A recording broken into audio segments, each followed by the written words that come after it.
As a project grows in size and complexity, it can become harder to compare two volumes as they no longer sit together on the volume list, and must be selected from the drop-down each time.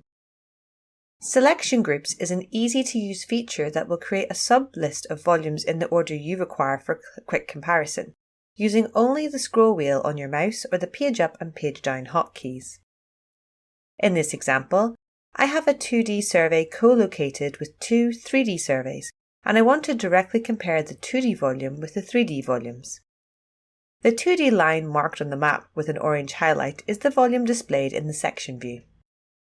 To compare this 2D volume with my 3D data, I must click on the drop-down and select the third volume.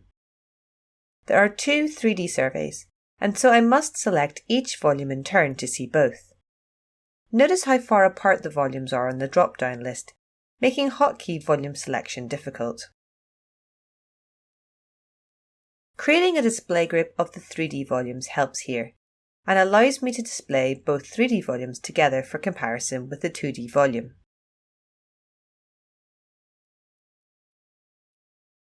Now the volumes are even further apart on the drop-down list, with the 3D group at the bottom making it even more inconvenient to compare back to the 2D volume at the top of the list. Creating a selection group is the solution. You can add both volumes and existing display groups to a selection group, and the result is a list of volumes of interest that appears at the bottom of the volume drop-down. Using the mouse wheel over the drop-down menu, or using the page up and page down hotkeys, you can now quickly flip between volumes in the selection group, regardless of how the volumes are positioned in the original volume list. The comparison slider is another way to compare two volumes.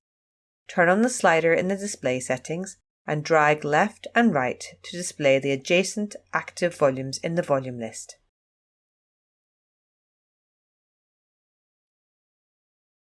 Selection groups make vintage, reprocessed and attribute comparisons super easy. If you have questions or would like to discover more, then visit our website at www.doug.com. And remember, have fun with Insight.